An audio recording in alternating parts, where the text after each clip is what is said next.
Okay, I think I'll get started now. I know we have more people joining us. I see the names coming in. Very nice to see familiar faces and familiar names I know it's the end of January, but I still have a day or two to say Happy New Year and welcome everyone back. Uh, I haven't seen you since 2024, so here we are again. My name is Maya from Culture Action Europe. Most of you are members, so for those of you who don't know, these are the Culture Action Europe lunchtime sessions, which is an opportunity we offer to our members who want to present their projects or disseminate their work, gather feedback, host a workshop. It's an open slot, an open forum that you can use to connect with the rest of the network. So if you're interested in future months to host a slot, you can always reach out to me and we can set it up. And we'd love to hear from you and see what's happening in your neck of the woods. And of course, you can always email me, maya@cultureactioneurope.org. But today we are the ones taking the stage actually to talk about the future of EU culture funding with a specific focus on the Multiannual Financial Framework or the MFF. And this is the long-term EU budget. And to guide us through today and to get us deeper into what it is and how we can firmly secure our place as culture in this budget, we have our policy advisor for Culture Action Europe, Luisa Moros, who will be walking us through, giving us a deep dive into what this is and what we can expect in the years to come. And of course, if you have any questions, if you could actually leave them in the chat, and there will be time to take them up after Luisa's presentation. So I hand it over to Luisa now.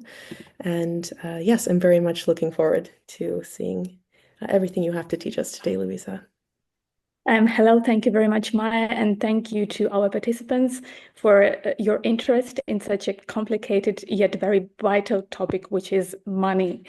Today, I'm glad to present Culture Action Europe's paper on the future of EU culture funding that we drafted over the last couple of months. So when I say future, I mean the next multi-annual financial framework, which is EU's long-term budget. So the European Union adopts a multi-annual budget once every 7 years to identify priorities and set ceilings on spending in different areas. And then each year it determines annual amount within that ceiling. So our current framework runs from 2021 to 2027, and the next one will last from 2028 to 2034. For the cultural sector, the MFF is important because it covers different funding programs such as Creative Europe, Erasmus+, Horizon Europe, and other funds and programs. Although the next MFF will only start in 2028, the preparation process has already begun. The European Commission, as the main policymaker, should present its first proposal for the new MFF by July 2025. Of course, they can do it later, but that's the legal obligation that they have in the regulation on the MFF. So then the European Parliament representing EU citizens and the Council of the European Union representing governments of member states will negotiate the proposal. So we at Culture Action Europe want to ensure that culture gets sufficient funding in this process, because currently Creative Europe budget amounts to 2.4 billion euros, which is only 0.2% of the total MFF spending. So therefore, we prepared a paper outlining our vision for future EU funding. And originally, we planned to focus just on Creative Europe, on the future of Creative Europe. But then we realized that the new MFF will be structured differently. So we need to address other opportunities as well. So there is no official proposal from the Commission yet, right? But there are some hints. So we based our ideas on President von der Leyen's political guidelines, on the mission letter to the commissioners, especially the budget commissioner, Piotr Serafin from Poland, and also on the competitiveness compass, which was presented just yesterday. So based on this information, we assume that the next multi-annual financial framework, instead of focusing on separate funding programs, will have a different structure. So first, there will be a large competitiveness fund that will most likely merge different programs. Second, there will be national plans linking reforms and investments. So each member state will prepare a plan, which will also focus and adopt EU priorities, and then will receive funding to implement this plan. And third, there will be a pillar for external action funding, for example, funding for Ukraine. In terms of principles, we hear that the next MFF is expected to reduce the number of funding programs and make them simpler. Piotr Serafin, the budget commissioner, encouraged using lump sum costs. We also hear that EU funding should have a clear European value added. So it should support those things that are too difficult or too expensive for member states to do individually. And then the Draghi report on European competitiveness calls for funding European public goods, for example, like a common energy grid. And of course, there is a question if we consider culture a European public good and if the Commission considers it so. So what is our core proposal in this paper? We suggest 2% of the MFF for culture. And of course, this sounds ambitious, but we have our arguments. From the economic perspective, each euro invested in EU action for the creative and cultural sectors can generate up to 11 euros of GDP, which is a very high multiplier. So 2% of the total MFF for culture means 2% for culture in the Competitiveness Fund, 2% for culture in the national plans, plus 2% for culture in the external action funding. And let me now explain how we see culture fitting into each of these budget pillars. So let's start with the Competitiveness Fund. I said that the fund will most likely merge many programs, but at the same time, we don't think it's feasible to merge every instrument into one big pot because they are very different sizes, hard grants, soft grants. So we still believe that there will be sub-programs within the fund, and we want Creative Europe to remain a standalone program, a standalone budget line within this fund. So how do we see the future of Creative Europe, especially the culture strand? First, there are existing modalities that we think must be preserved. And we're talking here about cooperation projects, European networks, pan-European platforms, transnational mobility, and the European capitals of culture. So second, while Creative Europe supports both horizontal and sectoral actions, also for example, music, performing arts, literature, heritage, which is very good, we also think that it's important to highlight the cross-sectoral approach in the next MFF and make sure that the budget for cooperation projects is focused on the cross-sectoral cooperation. We also advocate for raising the co-funding rate to 100% because it's currently 70, 80, depending on the project size. There is also an issue with indirect costs, which are now kept at 7%, and we'd like that at 15%. But of course, that's a general problem. That is a problem which is not specific to culture or Creative Europe. It's a limitation in the financial regulations, but they will also be updated in the next MFF process. Since the applications, Creative Europe applications, are pretty burdensome and they take a lot of time, we also propose a two-phase process. First, a concept note, and then a more detailed proposal if pre-selected. We also think that Creative Europe should think about calls specifically targeting regions with fewer resources, or for example, accession countries. We have cases with the Western Balkans call, we have the Ukraine call. So if there is a need in the future, this is a regional instrument that also should be considered. In our paper, we also included a separate point on the independence of funding. So you might have heard about the recent controversy over grants for environmental NGOs, which receive operating grants from the Commission. So operating grants fund organizations' activities rather than a specific project. And some members of the European Parliament accused these NGOs of using the Commission's money to lobby the Parliament. So technically, Creative Europe and our strand, they don't have operating grants. And even when asked, our members were cautious about introducing them because operating grants limit indirect costs and grant sizes overall.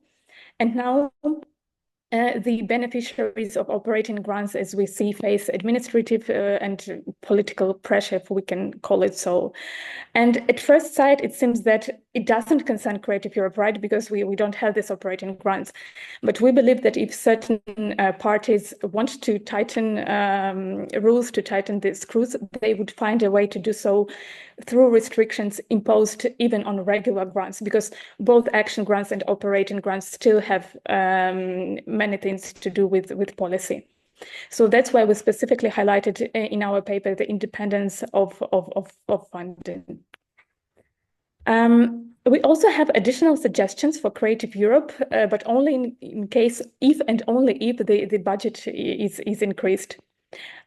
First, we propose a scheme of micro grants of 5,000 to 15,000 euros for newcomers, for first-time applicants, because we always talk about Creative Europe being very inaccessible, very complicated, and yet we also want more young people involved, and we know that it's a priority of this new commission, and commission also has this intergenerational fairness name in his portfolio. So we believe that this scheme would be a good opportunity for young artists, young professionals not to compete with more established organizations, but to try, for example, organizing a really tiny cooperation project or handle a grant with pure entry requirements, and then gain experience in European collaboration. So second, we considered an acquisition program. For instance, museums can apply for grants to purchase new items. And under Creative Europe, there could be a call enabling European cultural institutions, for example, galleries, museums, theaters, libraries, to buy this European cultural good or service from paintings and sculptures to a performance or, for example, a film license or something like that. So they could also buy the outputs from Creative Europe funded projects, which would also ensure the sustainability of Creative Europe's support, in our opinion. And finally, there is an idea for an EU-wide cultural pass. You know that in many European countries, when you're like a teenager or when you turn 18, depends on the country, you receive a certain amount of money to spend on cultural goods, on books, theater tickets, or like a musical instrument, for example. And we're thinking of creating something similar at the EU level, possibly combined with the Discover EU scheme or some travel grants. So this way, young people or representatives of the marginalized groups can visit another member state to attend a concert, to see an exhibition or like watch a performance. So we also think that this scheme would embody the principles of cultural participation and cultural democracy that we talk about so often these days. Except for the ideas on Creative Europe, what else do we have for the Competitiveness Fund?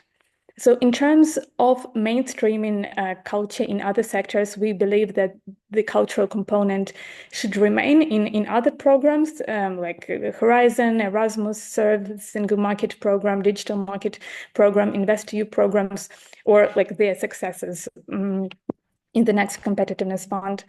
We also need to maintain a dedicated loan guarantee facility for cultural and creative sectors.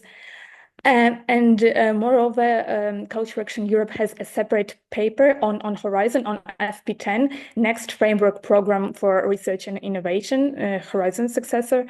And there we call for the recognition of artistic research methods. So it means that arts can generate knowledge through artistic practices, through performances, paintings, not just reports and hard sciences.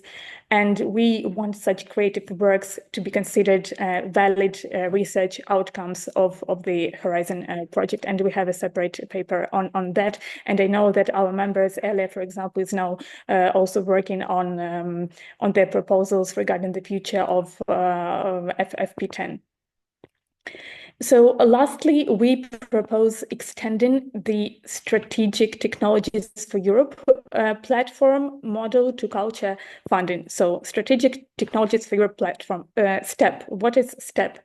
STEP is a mechanism that allows for cumulative funding and the combination of grants from different EU budget instruments. Currently, there are 11 programs involved. For example, Horizon, EU for Health, Digital Europe, Cohesion Fund, Social Fund, and others.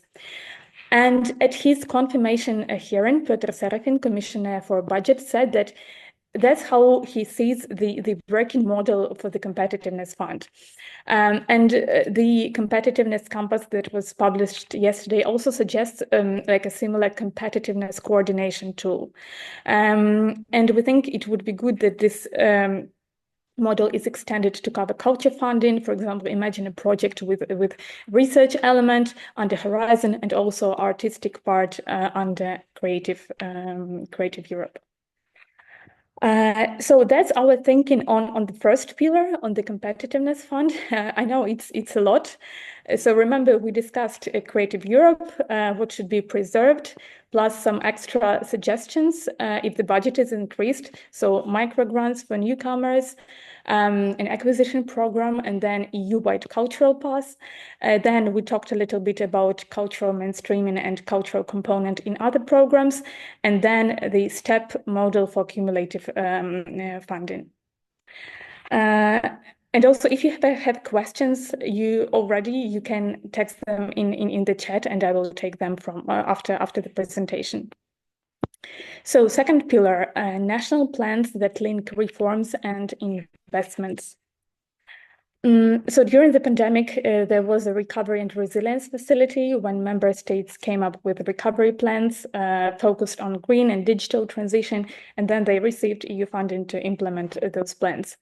So the Commission wants to use this tool again in the MFF because it was quite successful, as they think. And back then, we advocated for 2% of the recovery and resilience facility to go to culture. And I think many of you here remember signing these letters about 2%. And that target was almost met. I think the Commission in July 2024 reported that almost 1.8% went to culture.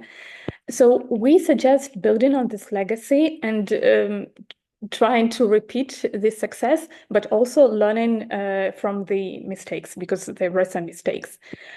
So under the Recovery and Resilience Facility, member states had relative freedom on where and how to spend money. And in some cases, 2% for culture went to support just like one or two large cultural institutions, like a state museum or a theater. So technically, the target was met, but it wasn't always beneficial for the wider sector. And building on this, Culture Action Europe suggests that member states could and should choose how best to support culture, but under certain principles, and we outlined 4 such principles: artistic freedom, then geographical balance, fair pay and fair working conditions, and also support for small and independent creators. And therefore, our next point concerns upholding these principles. We say that access to national plans funding should be conditional on member states, demonstrating a commitment to artistic freedom. For example, if they infringe on artistic freedom, they don't get the money. And the Commission has its own mechanism to assess the rule of law, the annual rule of law report, but it doesn't currently monitor artistic freedom, only media freedom and pluralism. So we urge the Commission to include a dedicated section on artistic freedom in the report. So to sum up our vision, 2% for culture in national plans. Each country decides how to use it, but also it is tied to core principles and which should be also reflected in the rule of law report. And that's why we already sent a letter to the Commissioner for Democracy and Rule of Law and to the member of the European Parliament in LIBE committee that works on the Parliament's report regarding the Commission's Rule of Law report. And yes, that was it. So finally, the third pillar, which is the external action funding beyond the European Union. You know, the EU currently has the strategy of the strategy for international cultural relations, but it's rather like it's not a really robust strategy. It was quite innovative when it was first adopted in 2016, but now it's rather a communication and it needs an update and it needs financial backing. So we propose creating a global cultural cooperation fund within this external action pillar to implement this revised or new EU strategy for international cultural relations. And this fund could support collaboration with cultural organizations in non-EU countries that are not associated to Creative Europe. Right now in Creative Europe, these countries, and we hear a lot about a lot of these complaints, they often end up as subcontractors. They must bear their own costs. And it's especially weird in sensitive projects on colonialism, for example. So we think that a separate fund would help to balance the situation somehow and also focus on strategic partnerships. And regarding Ukraine, there was a discussion on whether the EU can use Russia's frozen assets and dividends that are stored in European depositories, and if this money can be used to help Ukraine's recovery. And initially, the EU, or rather some member states, were reluctant, but now we see more opportunities, and we even see some good precedents. We see a very strong support from Kaja Kallas, EU's top diplomat.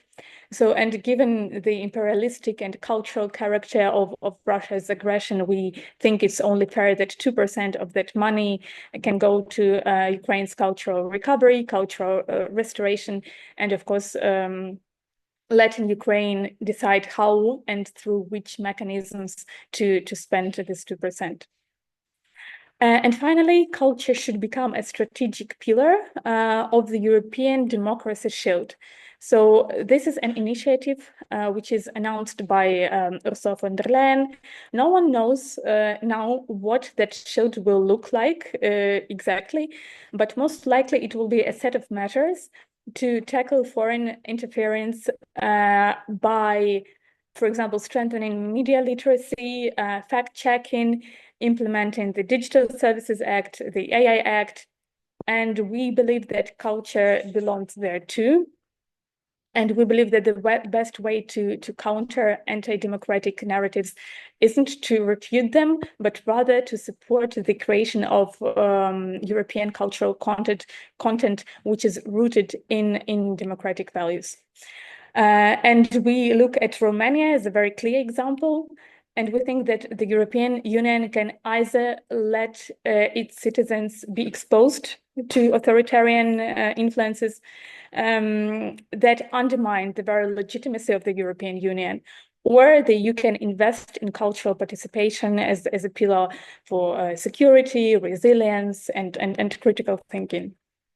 And, you know, we often hear this argument that EU has limited competence in culture, so it can't impose binding laws, but that's the very core of this argument.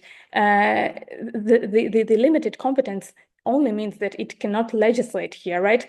So this limitation shouldn't be used as an excuse for not supporting culture. And we think, on the contrary, the EU supporting competence in culture lets it act through funding, compensating for the lack of legislative power. So that's, in a nutshell, the main ideas of our paper. I tried to put everything in one table so that you are not lost among all of our pillars and suggestions. I need to say that this is a strategic sketch. It's not a detailed implementation plan. We are not contributing to the draft regulation on Creative Europe yet, and on the I don't know, annual work programs. In 2023, Culture Action Europe, in consultation with members, and many of you participated in that consultation, prepared a more technical document on Creative Europe and what can be improved. But now it's time for a more ambitious vision. What we discuss here will affect the culture sector and the culture sector funding in 9 years. Moreover, I'd like to highlight that this is a dynamic document because the MFF development is underway and new information is coming every day. For example, look at the competitiveness compass that was presented yesterday, and we are trying to monitor all the interventions and exchanges that involve budget commissioners. So we may change and update this document from time to time. So this paper, as you can see, is not only about budget, because it's also about rule of law, external action, democracy, security, which all require cooperation with different commissioners, different directorate generals at the Commission, and different parliaments committees. So we already sent letters to the Budget Commissioner and Democracy Commissioner. We will also share our vision with the European Parliament's Committee on Budget, because they are now preparing their own initiative report on the next MFF. As all of you know, next Tuesday, we will have our Cultural Deal for Europe policy conversation, and there will be a panel on budget that I will moderate. Georg Häusler, Director of DG EAC from the Commission, and Elder Sousa Silva, a member of the European Parliament who sits on the Budget Committee but is also substitute on Cult Committee. They both will participate in this panel. So I invite you, those who are coming online, those who are coming in person, you're very welcome. And those who are not, I invite you to register for online streaming if you haven't done so. And finally, Culture Action Europe plans additional events like a roundtable on MFF sometime in summer this year. So we will communicate it with you when we know more details. So follow us on our social media. I will stop here. I know it was a lengthy monologue. I will have a look at the chat and if there are any questions here. Hello.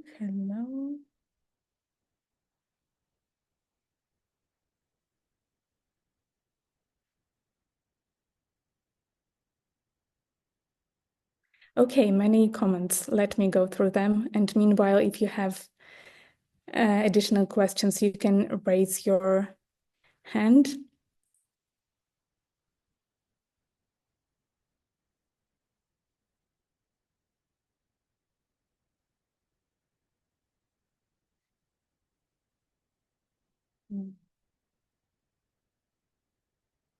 Okay, based on this proposal, how will cultural and creative networks be mobilized? Well, I think we will wait for the Commission's proposal, and meanwhile, we will try to collect all the evidence and intelligence that we have, also in cooperation with our allies in the Cult Committee. If we see some really worrisome trends, I think we can expect an action similar to what happened 2 years ago when there was a suggested cut of 40 million for Creative Europe. For the moment, we decide to stay focused, to work on the content, not to lose all of our, power at the beginning, because we might, throughout this process, which takes up to 3 years, there will definitely be moments when we would need to, sign open letters and send them to all the commissioners, President of the European Commission, members of the European Parliament. So I definitely urge you to save some mental space for the upcoming actions, and we will, of course, keep you posted whenever some action is needed. Okay.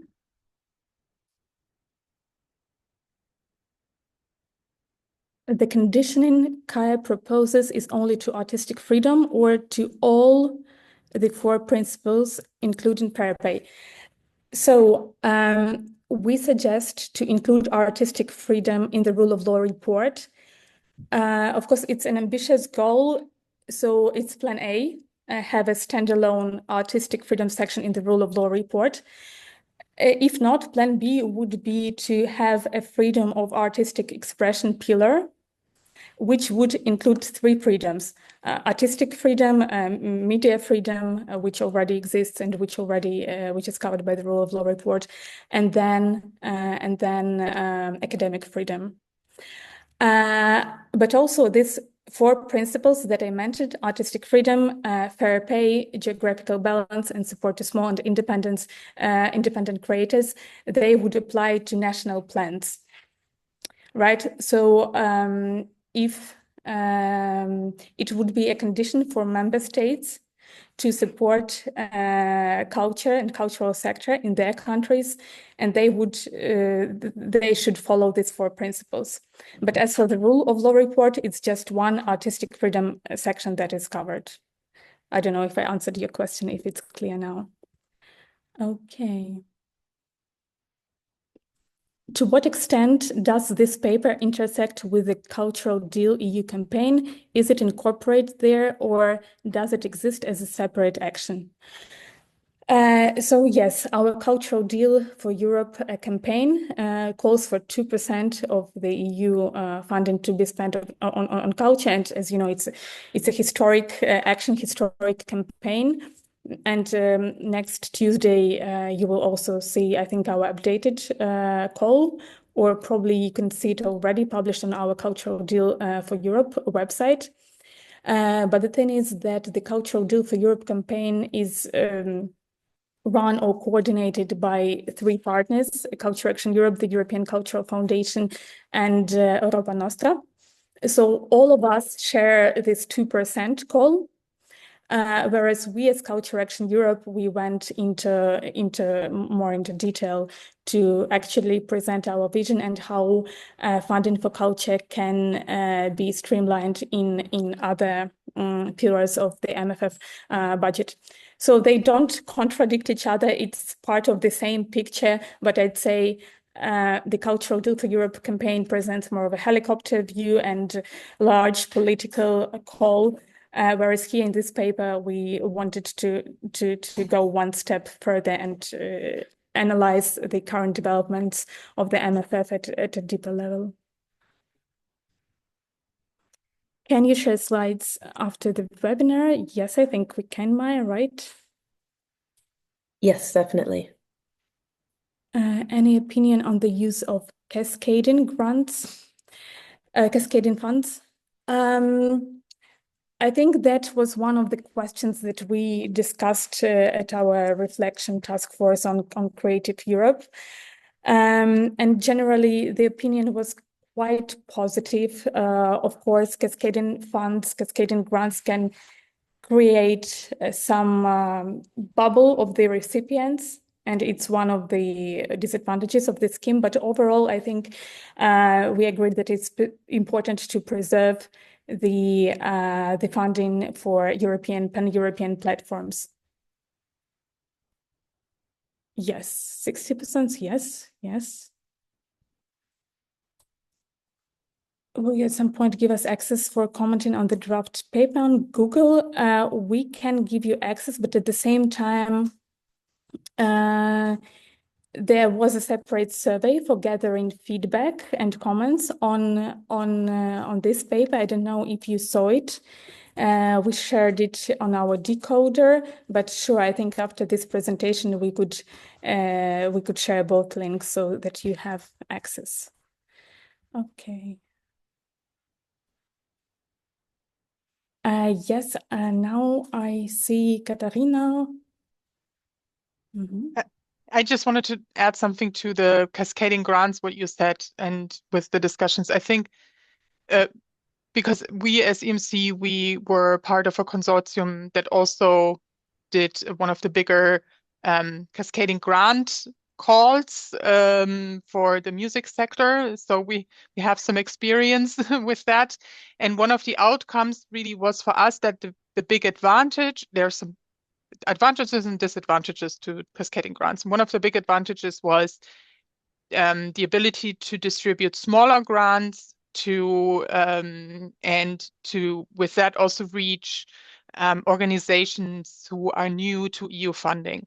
And I think that's one of the really big advantages of a cascading grants, which you have integrated with your idea of offering something like this as well as a scheme for the whole sector. So I think that answers one of the big kind of advantages of cascading grants.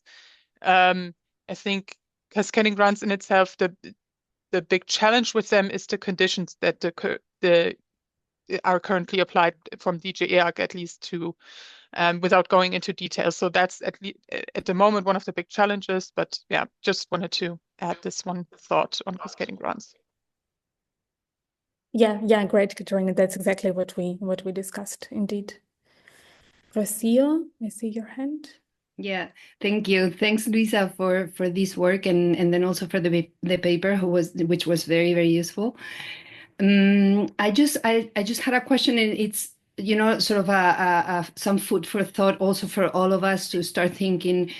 But I wanted to hear your opinions. As you very well said, this is the helicopter view, and some of the actions that we do from CAE do have this helicopter dimension, right? I was just wondering from your standpoint, and with all your experience, what do you think that we can do, cultural agents can do nationally, at the member state level, and particularly through the CAE hubs? As you know, we do have a number of hubs that are active across different countries and regions, actually, across Europe. And I believe that, from what you're describing and what the paper describes and what we're expecting from the next round of budgeting, we need to get our act together at the national level as well, at the member state level. And I think that now more than ever, this coordination, at the European level and the member state level, and I would even go down to the regional level, it's more important than ever. So I just wanted to hear, what some ideas from the top of your head. I know that it's a question for all of us. It's a question for the board. It's a question for the members. But what do you think? What hints would you give us? Thank you. That's a very relevant question. I think the first good sign that we had and that we saw recently was the letter signed by all 27 culture ministers of member states.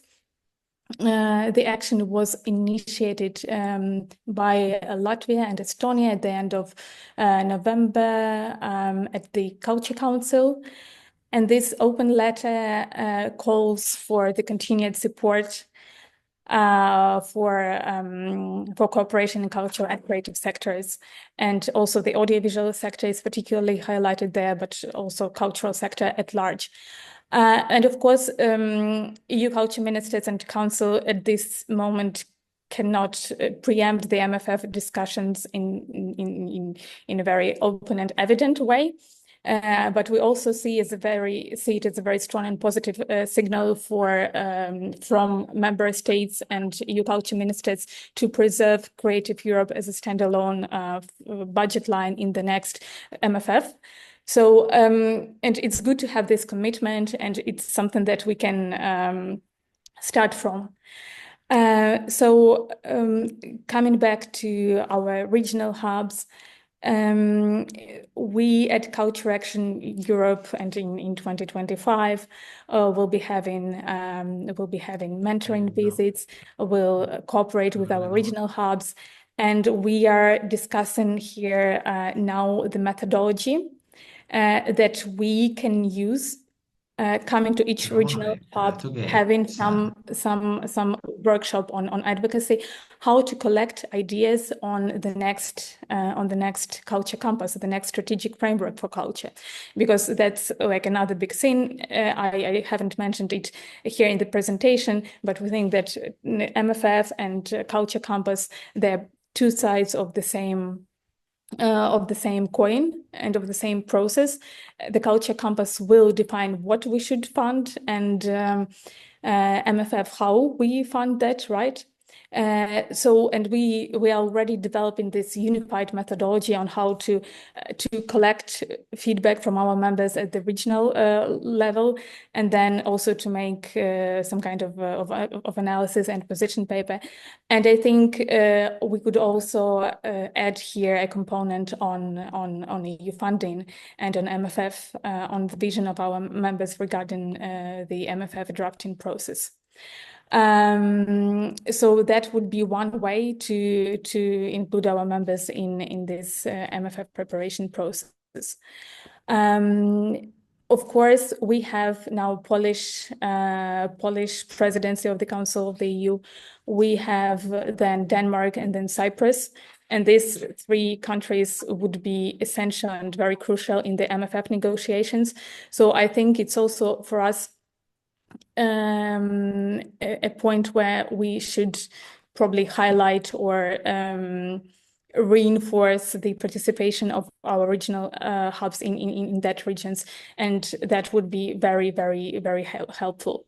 Just some very rough initial ideas, but also we are very open to discussions, and if you have any ideas, let's talk about that.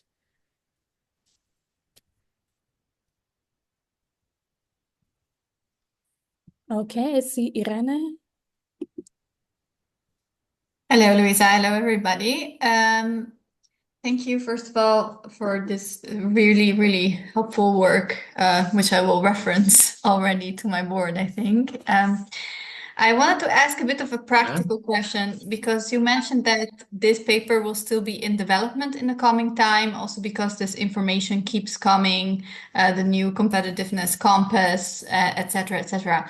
What is kind of the timeline you're looking at? Will you publish it like it's already semi-visible, at least to your members in this stage, but are you aiming for a certain publication date or a way of sharing it also with the our contacts and the commission and the DGs, just to understand the process you have in mind and the timing?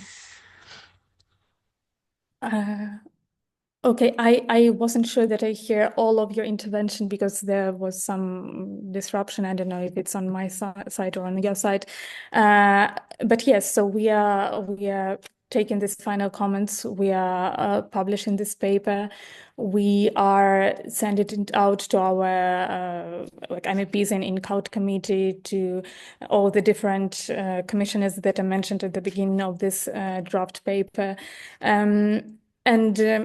I think this is the moment where we need to act fast, especially with this own initiative report of the European Parliament on the future of the next MFF, to at least outline our vision. And if we meanwhile have some new developments or new ideas, we come up with the second revision of the document, and then we also communicate it. But I think it's really important to be in this process from the very beginning, and already let our interlocutors in the EU institutions know what we are doing. And of course, Irene, if you, I think it would also be good for you to get in touch with someone in ITRA committee. I don't know who he or she is, who will be providing opinion on the draft European Parliament's report on the future of MFF. because for Cult Committee, it's Hannes Heide, and we will also reach out to him. I don't know who that is for ITRE committee, but you could also try this gate. I don't know if I answered your question because I couldn't hear it very, very well. You did answer my question, and it's a very good point about the ITRE committee, and yeah, we can be in touch as well about that.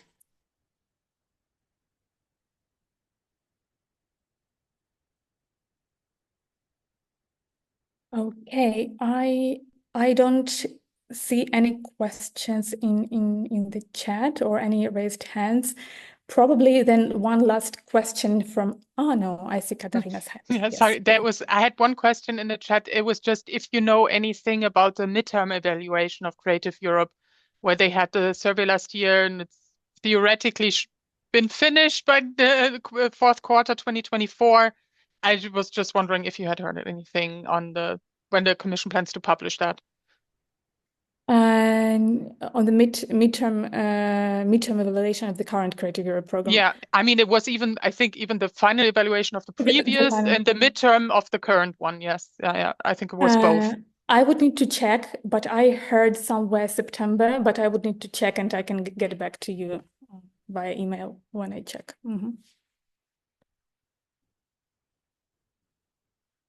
Yes. Yes, so one last point or question from me to you. Given the publication of the Competitiveness Compass yesterday, we see more and more focus on the economic dimension of culture and creative industries. How do you generally feel right now about the arguments that we as the cultural sector should use to argue for more funding? Would you be okay with using more of this economic slang and jargon and 11 euros GDP argument? Or yeah, again, given all the political developments that we see, or would you say that it's essential for us to still use the arguments about the intrinsic value of culture and the role of culture in the democratic development, security, resilience? Yes, Sonia. Yes, I think for me, who comes from a sector that is not at all market-oriented, it's very important that we also, I think that we do both, actually. And I have been trying to find partners for a long time to show actually the economic value of amateur arts, because I think the danger I see is that what you say about the investment in culture also counts for amateur culture. Any festival that happens can prove that any euro that is invested in culture will come back many times. And the danger I see is that this economic value is only put on the industry side and on the professionals, and often not even on the funded professionals, even though they also contribute to the market value. So I think we probably have to adapt our vocabulary, but we have to be careful that this adaptation doesn't lead to the fact that the music sector or the culture sector is seen only as industry sector. And we just had a paper from the Music Moves Europe dialogue where unfortunately the description of the music sector is 90% music industry. And that is what I'm very worried about. So I think we have to find ways of showing that the intrinsic value, but also the social value of culture don't get lost by stressing the competitive value. And then I think Ruth tried to put it in a way also to say that actually having a strong culture in Europe is also a competitive value in itself. So also to not put the competitive value only on the market instruments, but also to put it on the culture itself and saying Europe can be more competitive. And there were times, you know, when people understood that, for example, creativity is an asset for the job market, etc. And all these things at the moment are being lost a little bit. And I can't give you the right wording at the moment, but I would really appreciate if we could spend some time on trying to find the right words there together with some organizations that have this concern as well. That's an excellent remark, Sonia, and also very useful. Thank you. Yes. As a network representing the sociocultural sector. I can only confirm what Sonia just perfectly said. Irene, yes. Sorry, there I go again. No, I just wanted to say that I also agree with a lot of what Sonia just said. It's not about. I think it's good that we're also having these financial numbers and argumentation on the table, but it's not just about that. And my colleagues were in the creative skills. Oh, how's it called? I have a blank right now. They were talking with also people from the DGs, the Creative Pact for Skills meeting, and they were hearing also from DG the question of please reframe competitiveness in such a way that we can use it to keep supporting the culture and creative sectors. And in that sense, I don't have the answer yet. I was waiting to see this competitiveness compass and read it. So I don't have it yet, but I think it would be good as a sector, exactly what Sonia said, that we don't just blindly go with it, but like try to reframe what competitiveness means for us and maybe present that vision strongly together and make sure that that supports, yes, also the creative industries because they are important, but also all the other very important parts of the cultural sector, such as the amateurs and education and all of that. So maybe that's also the direction that I've been thinking in and that I heard my members talk to me about in these last weeks. Yeah, sure. Thank you, Rana. It's also a very relevant remark. And yeah, we've seen any comments in the chat. And also on the competitiveness campus, you won't see a lot of culture there, obviously. I think culture and creative industries are only mentioned once as an example of something that boosts European competitiveness. But other than that, I think we also need to look at other dimensions. Some positive hooks could be skills, then future thinking and this, intergenerational fairness approach, then public goods. And I think we could try to position culture indeed as a European public good, and it's something where where we achieve more by cooperating across member states. So yeah, I think Maya sent this link in the chat and to the competitiveness compass, and it merits further discussion. Okay, we see. A stronger focus on social innovation is also needed. And I see Alex's hand. Yes, Alex. Yeah, at the last artificial intelligence conference in Basel, we had somebody from the EU Commission as well speaking, and he was referring to this idea of competitiveness that coming up there as especially one thing, and this is the competitiveness of Europe against the US, which is probably coming up more and more as well with the chaos we're seeing coming up in the US at the moment. And I think that this means as well for us in the cultural world, not only sort of the European added value that's in there, but as well as sort of a competitiveness that comes with film, that comes with the whole media, and as well to set something against. And I think if we as well structure it around this, then we don't need a lot of additional economic vocabulary, because there we already have a lot of arguments, and it's then natural as well combined with the question of democracy, and it's naturally combined with sort of the idea of a free democratic Europe in itself. Great, thank you, Alex. And I see Katharina's hand. That was more or less what I wanted to say as well. Just that, I mean, I think it's not only the competition with the US, but also China, which plays a big role for this new strategy. And I mean, it's the whole question in itself, if Europe, the EU, can compete with the US and China when it comes to AI and other technological inventions that I'm not going to go into an argument with, but I think then the argument is also here to say, but is this really what, as Europe, as the kind of society and kind of the values and what we live by, that's really what we want to strengthen what makes us globally competitive, if we want to use that language. Yeah, that's all I wanted to add. Excellent, thank you. I don't see any raised hands, so I think we can wrap up.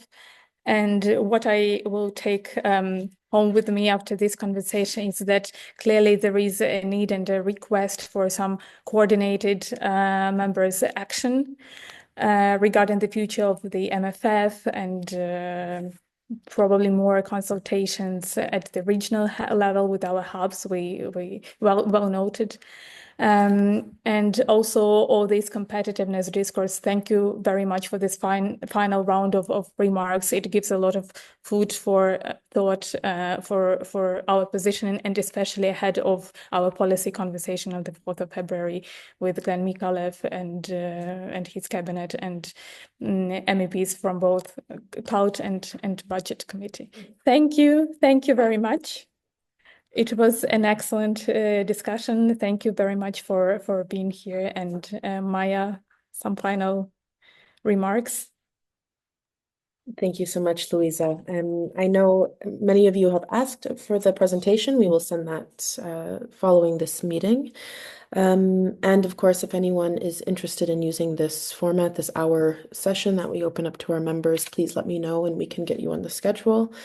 And of course, we invite you to join us either in person or online on Tuesday for our Cultural Deal for Europe annual policy conversation. We're looking forward to seeing you there and continuing this conversation as well.